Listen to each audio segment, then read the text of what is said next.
నమస్తే, welcome to Suman TV. నేను మీ Lakshmi. Proper treatment అందాలి అంటే క్వాలిఫైడ్ డాక్టర్ ని అప్రోచ్ అవ్వాలి. దానికన్నా ముందు అసలు మనకు వచ్చిన సమస్య పైన మనకి ఒక అవగాహన ఉండాలి. సాధారణంగా స్పైనల్ గురించి ఎప్పుడు ఎక్స్క్లూజివ్ వీడియోస్ చేస్తున్నాం. మీ అందరి రిక్వెస్ట్ మేరకు డాక్టర్స్ ని పిలిపించి మరి ఫుల్ డీటెయిల్స్ ఇస్తున్నాం. అయితే చాలా మందికి ఒక డౌట్ ఉంది.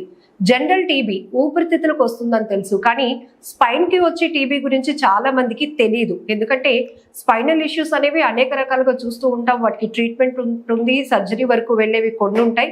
కానీ ఈ స్పైనల్ కి వచ్చే టీబీ గురించి పూర్తి డీటెయిల్స్ కొంచెం చెప్పండి అంటూ రిక్వెస్ట్ చేస్తున్నారు. సో అందుకని ఈ విషయం పైన పూర్తి డీటెయిల్స్ ఇవ్వడానికి మనతో పాటు డాక్టర్ లీలా ప్రసాద్ గారు, స్పైనల్ సర్జన్, అమూల్య హాస్పిటల్స్ నుంచి ఉన్నారు.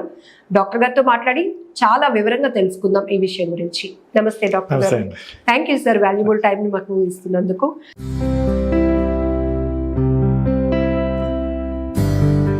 సో జనరల్ గా టీబీ అనేటప్పటికీ అందరికీ తెలుసు, చిన్న వాళ్ళలో రావచ్చు, పెద్ద వాళ్ళలో రావచ్చు. దగ్గు విపరీతంగా వస్తుందని వాళ్ళు పూర్తిగా సిక్ అయిపోతూ ఉంటారండి. బట్ స్పైన్ కు వచ్చే టీబీ గురించి చెప్పండి సార్. అసలు స్పైన్ కి టీబీ వస్తుందా? టీబీ అనేది మనం అందరం అనుకున్నట్టుగా ఓన్లీ ఊపిరితిత్తులు మాత్రమే రాదు. ఊపిరితిత్తులతో పాటు బాడీలో మిగతా అన్ని అవయవాలు కూడా టీబీ వచ్చే అవకాశం ఉంది. అలాగే ఎముకలు, కీళ్ళు, అలాగే వెన్నెముక కూడా వచ్చే అవకాశం ఉంది. వెన్నెముక వచ్చే టీబీని స్పైనల్ టీబీ అంటారు. సో ఈ టీబీ యొక్క ముఖ్య లక్షణం ఏంటంటే వెన్నెముక వచ్చే టీబీ యొక్క ముఖ్య లక్షణం నొప్పి. సో అది ఒకవేళ మెడలో వస్తే కనుక మెడ నొప్పి, అలాగే నడుములో వస్తే నడుము నొప్పి, వీపులో వస్తే కనుక వీపు నొప్పి ఉంటుంది. ఈ నొప్పితో పాటు ఒకవేళ ఈ చీము తీవ్రత ఎక్కువయ్యి నరం మీద ఒత్తిడి చేస్తే కనుక కాళ్ళు లాగడం కానీ, కాళ్ళు చేతులు కానీ, ఇంకా ఎక్కువైతే కనుక కాళ్ళు చేతులు వీక్నెస్ అంటే పారాలిసిస్ రావడం కూడా జరగచ్చు. సో స్పైనల్ టీబీకి వచ్చే పెయిన్ కి, జనరల్ గా వచ్చే బ్యాక్ పెయిన్ కి డిఫరెన్స్ ఎలా గుర్తించవచ్చు అంటారు? మనకి జనరల్గా వచ్చే నడుము నొప్పి, వీపు నొప్పి ఇదేంటంటే మన యాక్టివిటీలో వస్తుంది. పని చేసినప్పుడు నడుము నొప్పి వస్తుంది, రెస్ట్ తీసుకున్నప్పుడు తగ్గిపోతుంది. కానీ ఈ స్పైన్లో వచ్చే నొప్పి, స్పైనల్ టీబీలో వచ్చే నొప్పి ఏంటంటే ఆ నొప్పి తీవ్రత కొంచెం ఎక్కువగా ఉంటుంది. రెండోది ఇది రెస్ట్లో కూడా వస్తుంది. మనం పడుకున్న నిద్ర మధ్యలో కూడా పేషెంట్స్ నొప్పిని లేచిపోతూ ఉంటారు. ఇంకొకటి ఏంటంటే పక్క తిరిగిన పొజిషన్ మారినప్పుడు, పక్క తిరిగినప్పుడు నొప్పి వస్తుంది, కూర్చొని లేచినప్పుడు నొప్పి వస్తుంటుంది. అలాగే దగ్గినప్పుడు, తుమ్మినప్పుడు, ఏమైనా బరువులు ఎత్తినప్పుడు నొప్పి ఎక్కువ అవుతుంది. సో అంటే మామూలు నొప్పికి దీనికి మెయిన్ తేడా ఏంటంటే ఒక తీవ్రత ఎక్కువగా ఉంటుంది. రెండోది రెస్ట్ పొజిషన్లోను, అలాగే పొజిషన్ మారినప్పుడు కూడా వస్తుంటుంది. సార్ ఈ స్పైనల్ టీబీని డయాగ్నోస్ చేయడానికి ఏమైనా టెస్ట్లు అవసరం అవుతాయా సార్? ఫస్ట్ మనం క్లినికల్ సస్పెషన్ అంటే నొప్పి ఎక్కువ ఉన్నప్పుడు టీబీని సస్పెక్ట్ చేయాల్సి వస్తుంది. రెండోది ఈ వ్యాధిని నిర్ధారించడానికి మొదటగా మనం ఎక్స్రేస్, ఎంఆర్ఐస్ తీస్తాం. ఎక్స్రేస్లో ఏంటంటే అంత తొందరగా తెలియదు. ఎంఆర్ఐస్లో మాత్రం స్పైనల్ టీబీ స్టార్టింగ్ దశలోనే మనకి ఎంఆర్ఐలో లక్షణాలు తెలుస్తాయి. ఎంఆర్ఐలో కనిపెట్టవచ్చు ఇన్ఫెక్షన్ ఉందని.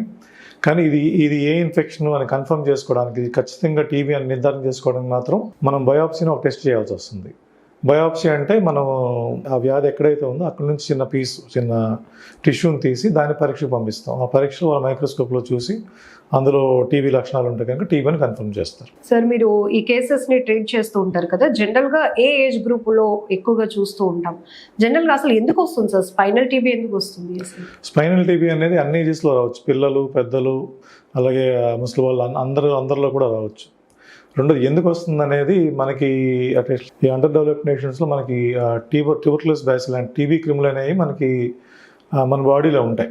బాడీలో మనకి ఎప్పుడైనా ఇమ్యూనిటీ, మన రోగ నిర్ధారణ శక్తి తగ్గినప్పుడు, అంటే ఒక్కొక్కసారి అన్కంట్రోల్ షుగర్ కానీ, ఏమైనా దీర్ఘకాలిక వ్యాధులు, అలాగే ఈ మన ఇమ్యూనిటీ తగ్గించే మందులు ఏమైనా వేసుకున్నప్పుడు మన వ్యాధి నిరోధక శక్తి తగ్గుతుంది. ఈ వ్యాధి నిరోధక శక్తి తగ్గినప్పుడు ఈ టీబీ అనేది రియాక్టివేట్ అవుతుంది. సో అలాంటప్పుడు మనకి స్పైనల్ టీబీ వచ్చే అవకాశం ఉంది. సో ఊపిరితిత్తులకు వచ్చే టీబీలో ప్రధాన లక్షణాలు విపరీతంగా వాళ్ళు దగ్గుతూ ఉంటారు, ఏమి ఫుడ్ తీసుకోలేరు, చాలా వీక్ అయిపోతూ ఉంటారు. అట్ సేమ్ స్పైనల్ టీబీలో ఉన్న ఆ పేషెంట్స్ కూడా సేమ్ దగ్గు అనేది అట్లానే ఉంటుంది? అసలు దగ్గు అనేది ఉండదు. అంటే స్పైనల్ టీబీతో పాటు ఊపిరితిత్తులు టీబీ కూడా ఉంటే దగ్గు వస్తుంది తప్ప స్పైనల్ టీబీలో దగ్గు రాదు. అలాగే ఈ ఆకలి తగ్గడం, నీరసం అయిపోవడం ఇలాంటివి ఉండే అవకాశం ఉంది. వీళ్ళకి ట్రీట్మెంట్ ప్రొసీజర్ ఎలా ఉంటుంది సార్ అసలు ఈ స్పైనల్ టీబీ పేషెంట్స్కి? ట్రీట్మెంట్ ముందు మనం డయాగ్నోసిస్ కన్ఫర్మ్ చేసుకుంటాం. ఇందాక చెప్పినట్టుగా బయాప్సీ ద్వారా కన్ఫర్మ్ చేసుకుంటాం. ఒకసారి మనం ఇది టీబీ అని నిర్ధారించిన తర్వాత మనకి ఊపిరితిత్తుల టీబీకి ఉన్నట్టే మనం ఇవే సేమ్ మందులే వాడతాం. ఈ ఊపిరితిత్తుల టీబీకి, స్పైనల్ టీబీకి ఇన్ఫ్యాక్ట్ మనకి బాడీలో ఏ టీబీ వచ్చినా సరే మందులు ఒకటే. కాకపోతే డిఫరెన్స్ ఏంటంటే ఊపిరితిత్తుల టీబీకి మనం 6 నెలల మందులు వాడతాం, స్పైనల్ టీబీకి 9 నెలలు వాడాల్సి వస్తుంది. స్పైనల్ టీబీకి కానీ మనం ఈ ఎముకలు, కీళ్ళు టీబీ, ఈ స్కెలిటల్ ట్యూబర్క్యులోసిస్కి మందులు 9 నెలలు వాడాల్సిన అవసరం ఉంటుంది. సో ఈ మెడికేషన్ తో పాటు అంటే మందులు వాడుతూ ప్రత్యేకంగా ఏమైనా పథ్యం లాంటిది, డైట్ లాంటిది కూడా చేయాల్సి ఉంటుందా సార్? ప్రత్యేకించి పథ్యం అంటే ఏముండదు, బట్ ట్యూబర్క్లోసిస్లో ఏంటంటే హై ప్రోటీన్ డైట్ ఇస్తాం. సో ప్రోటీన్ కంటెంట్ ఎక్కువ ఉన్న ఆహారం తీసుకుంటే మంచిది. సో స్పైనల్ టీబీ ఉన్న పేషెంట్స్ ఇమ్మీడియట్ గా అవాయిడ్ చేయాల్సిన విషయాలు ఏంటి, క్లియర్ గా చెప్తారా? సో స్పైనల్ టీబీలో ముఖ్యంగా స్టార్టింగ్ స్టేజ్లో నొప్పి ఉంటుంది. నొప్పి ఉన్నప్పుడు కొంత రెస్ట్ తీసుకోవాల్సిన అవసరం ఉంటుంది. సో అంటే దూరం ప్రయాణాలు చేయకపోవడం ఇలాంటివన్నీ. ఒకసారి ట్రీట్మెంట్ స్టార్ట్ చేసిన తర్వాత నొప్పి క్రమేణా తగ్గుతుంటుంది. ఈ ట్రీట్మెంట్ స్టార్ట్ చేసిన తర్వాత నొప్పి ఒక రోజు 2 రోజులో వెంటనే తగ్గిపోదు. సో నొప్పి తగ్గడానికి కనీసం ఒక 3 నుంచి 4 వారాలు పడుతుంది. సో ఈ నొప్పి తగ్గే వరకు వాళ్ళు కొంచెం నొప్పికి ఈ పెయిన్ కిల్లర్స్ వేసుకోవడం, కొంచెం రెస్ట్లో ఉండడం, కొంచెం ఎక్కువ యాక్టివిటీస్ అంటే హై ఫిజికల్ యాక్టివిటీస్ కొంచెం అవాయిడ్ చేయడం మంచిది. సార్ ఇప్పుడు ఊపిరితిత్తులకు వచ్చే టీబీకి ఎలాంటి మెడికేషన్ కోర్స్ ఉంటుందో దీనికి అలాగే ఉంటుంది, కానీ కాల పరిమితి ఎక్కువగా ఉంటుంది, 9 నెలల పాటు అని. మరి పిల్లల్లో వస్తే గనుక, పిల్లల్లో ఈ స్పైనల్ టీబీ వస్తే గనుక వాళ్ళకి ట్రీట్మెంట్ డిఫరెంట్ గా ఉంటుందా సార్? పిల్లల్లో కూడా ఈ 9 నెలలు కాల పరిమితి అనేది సేమ్ గానే ఉంటుంది. అంటే పిల్లల్లో స్పైనల్ టీబీ వచ్చినా సరే 9 నెలలు మందులు వాడాల్సి వస్తుంది. పిల్లలు ఏంటంటే వాళ్ళ బోన్స్ ఎదుగుతుంటాయి కాబట్టి వీళ్ళకి డిఫార్మిటీస్ వచ్చే అవకాశం ఎక్కువగా ఉంటుంది. డిఫార్మిటీస్ అంటే ఈ వెన్ను వంకర్లు, గూని వచ్చే అవకాశం ఎక్కువగా ఉంటుంది. ఒకసారి వ్యాధి తీవ్రంగా ఉంటాయి, ఒక 2-3 ఎముకలు ఎఫెక్ట్ అయితే కనుక వీళ్ళకి గూని అవకాశం ఎక్కువగా ఉంటుంది. సో కావున వీళ్ళని ఎక్కువగా మానిటర్ చేయాల్సి వస్తుంటుంది. రెగ్యులర్గా ఎక్స్రేస్ తీయడం, రెగ్యులర్గా ఫాలోఅప్ చేయడం, ఇవన్నీ చేయాల్సిన అవసరం ఉంటుంది. సార్ జనరల్ గా టీబీ పేషెంట్స్ ఉన్నప్పుడు వాళ్ళతో కలిసి భోజనం చేయడం అది అవన్నీ అవాయిడ్ చేస్తూ ఉంటారు. అలానే వాళ్ళతో ఎక్కువగా మూవ్ అవరు, కలిసి ఉండలేరు.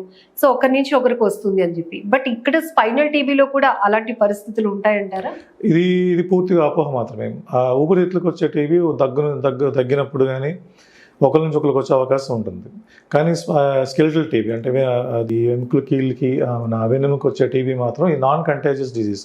నాన్ కంటాజియస్ అంటే ఒకరి నుంచి ఇంకొకరికి వ్యాప్తి చెందదు. సో మీలో ఉన్న జబ్బు మీలోనే ఉంటుంది కానీ వేరే వాళ్ళకి వెళ్ళదు. అన్లెస్ మీకు స్పైనల్ టీబీతో పాటు ఊపిరితిత్తుల టీబీ ఉంటే ఇంకొకరికి వచ్చే అవకాశం ఉంటుంది తప్ప, ఓన్లీ స్పైనల్ టీబీ ఉంటే మాత్రం ఒకరి నుంచి ఇంకొకరికి వెళ్ళదు. సో స్పైనల్ టీబీ ఉన్న వ్యక్తులతో మీరు కలిసి భోజనం చేయొచ్చు, ఒకే ఇంట్లో ఉండొచ్చు, కలిసి తిరగవచ్చు, కలిసి జీవించవచ్చు. సో వీళ్ళని ఐసోలేట్ చేయాల్సిన అవసరం లేదు. So especially spinal TB patient ఉన్న ఇంట్లో ఫ్యామిలీ మెంబర్స్ ఎట్లాంటి అవేర్నెస్ తో ఉండాలి అంటారు? ఫ్యామిలీ మెంబర్స్ ఇప్పుడు చెప్పినట్టుగా వాళ్ళని ఐసోలేట్ చేయాల్సిన అవసరం లేదు. వాళ్ళకి సపోర్టివ్గా ఉండాలి. వాళ్ళకి మంచి ప్రోటీన్ రిచ్ ఫుడ్ పెట్టాలి. వాళ్ళ మందులు కరెక్ట్గా వేసుకుంటున్నారా లేదా చూడాలి. ఎందుకంటే ఇది 9 నెలలు అనేసరికి చాలామంది 2-3 నెలలు వాడతారు. 2-3 నెలలు వాడిన తర్వాత బాగానే ఉంది, నొప్పి తగ్గింది, మందుల వల్ల వేడి చేస్తుందేమో అని చెప్పి మందులు ఆపేస్తూ ఉంటారు.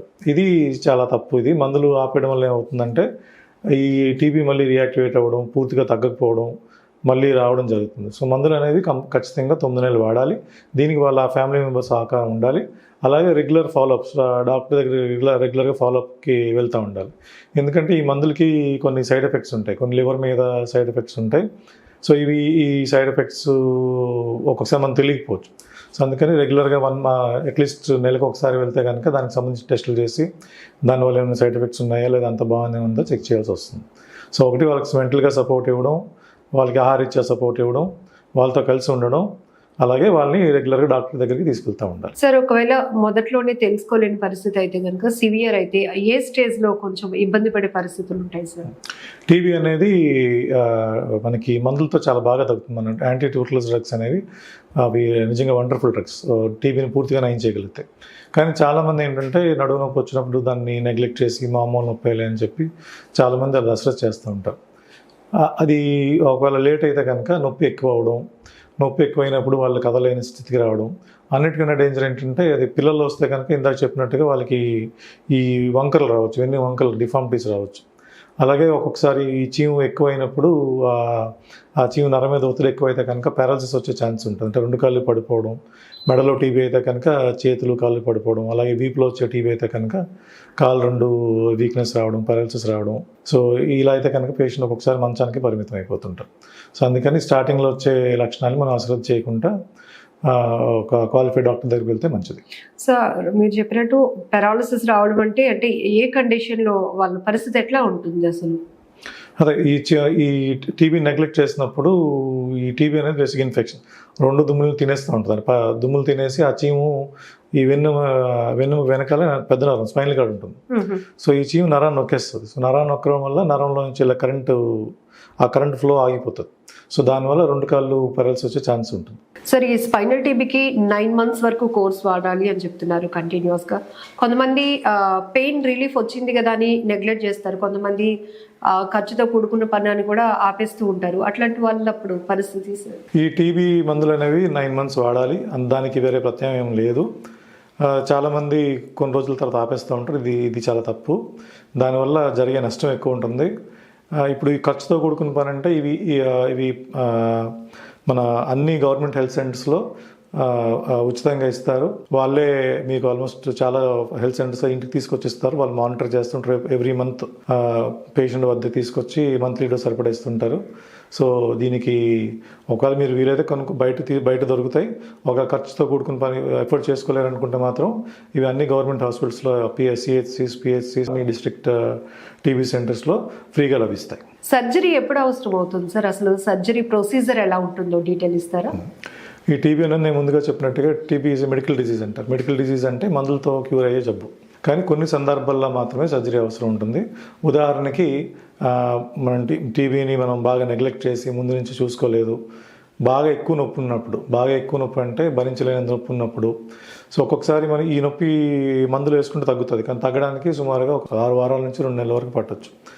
సో పేషెంట్ నాకు నొప్పి బాగా ఎక్కువ ఉంది, నేను అంత 6 వారాలు నేను భరించలేని నొప్పి, నేను ఇంట్లో నడవలేకపోతున్నాను, నా కాలకృత్యాలు తీసుకోలేకపోతున్నాను, ఇంట్లో నడవడానికి కూడా కష్టంగా ఉంది, నాకు నొప్పి వెంటనే తగ్గాలి, నొప్పి భరించలేనన్న అలాంటప్పుడు మాత్రం నొప్పి కోసం మనం వెంటనే సర్జరీ చేయొచ్చు. సర్జరీ చేస్తే నొప్పి వెంటనే తగ్గుతుంది.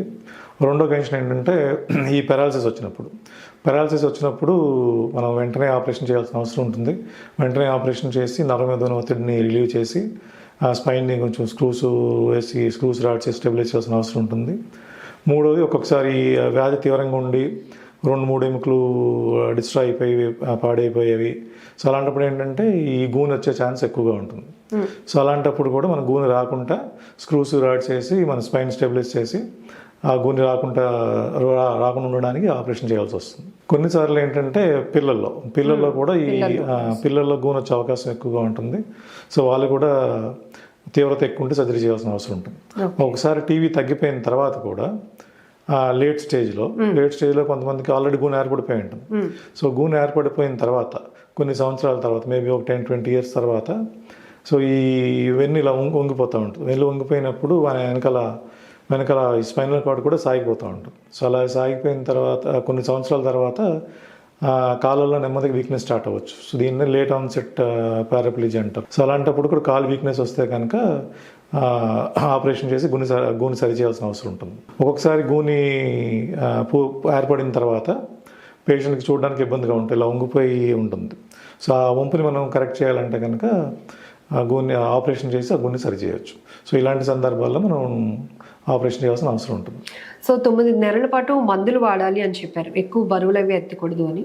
మరి వీళ్ళు అప్పుడు ఎక్సర్సైజ్లు అవి చేసుకోవచ్చా సార్? జనరల్ వాకింగ్స్ అట్లా? ఈ స్పైనల్ టీబీలో ఫస్ట్ ఫ్యూ వీక్స్లో పెయిన్ బాగా ఎక్కువగా ఉంటుంది. సో ఈ పెయిన్ ఎక్కువ ఉన్న టైంలో వాళ్ళు ఎక్సర్సైజ్ పెద్దగా చేయలేకపోవచ్చు. సో పెయిన్ ఎక్కువ ఉన్నప్పుడు ఎక్సర్సైజ్ చేయడం అంత మంచిది కాదు. పెయిన్ తగ్గిన తర్వాత మన మందులు స్టార్ట్ చేసి పెయిన్ తగ్గిన తర్వాత అప్పుడు నెమ్మదిగా వాకింగ్ అని ఒక జెంటల్ ఎక్సర్సైజ్ లాగా చేసుకోవచ్చు. నొప్పి ఎక్కువ ఉన్నప్పుడు ఎక్సర్సైజ్ చేయకపోవడమే మంచిది. సార్, ఇమీడియట్గా ఇది జనరల్గా వచ్చే పెయినే సెట్ అయిపోతుంది, ఏదో పెయిన్ కిల్లర్స్ తీసుకుంటే అని చాలామంది ఆగిపోతూ ఉంటారు, వాళ్ళు సర్దిద్దేసుకుంటారు. కానీ మీరు చెప్పినట్టు ఈ స్పైనల్ టీబీకి వచ్చే పెయిన్ అనేది చాలా డిఫరెంట్గా ఉంటుంది. ఏ టైంలో పేషెంట్ ఇమీడియట్గా అలర్ట్ అయ్యి మిమ్మల్ని అప్రోచ్ అవ్వాలి అంటారు? సో ఎప్పుడైనా పెయిన్ మీకు 2-3 వారాలు ఉంది, తగ్గట్లేదు, మీ పనులు మీరు చేసుకోలేకపోతున్నారు, రోజు మీరు చేసుకునే పనులు చేసుకోలేకపోతున్నారు, అలాంటప్పుడు మీరు డాక్టర్ని సంప్రదించాల్సి వస్తుంది. ఒక్కొక్కసారి వ్యాధి తీవ్రంగా మీరు కొంతమంది నొప్పి భరించేస్తారు. ఒకసారి సడన్గా కాలు పడిపోయాయి అనుకోండి, సడన్గా నడవలేకపోతున్నారు, సడన్గా కూర్చొని లేకపోతున్నారు అంటే 2 కాలు వీక్నెస్ స్టార్ట్ అయింది. అలాంటప్పుడు కూడా వెంటనే క్వాలిఫైడ్ డాక్టర్ని సంప్రదించాల్సిన అవసరం ఉంటుంది. సో థ్యాంక్ యూ డాక్టర్ గారు. ఎందుకంటే చాలా మందికి ఈ జనరల్ ఊపిరితిత్తులకు వచ్చే టీబీకి స్పైనల్ టీబీ అసలు వస్తుందా అనేది చాలా మందికి తెలియదు. జనరల్ పెయిన్ లాగే దాన్ని కూడా ట్రీట్ చేస్తూ ఉంటారు. సో మీరు అన్నట్టు ఒక అవగాహన ఉంటే ఒక ట్రీట్మెంట్ ఎలా తీసుకోవాలి, ఎవరిని అప్రోచ్ అవ్వాలి అనేది కూడా ఒక క్లారిటీ వస్తుంది. Thank you for your valuable time sir. నమస్తే.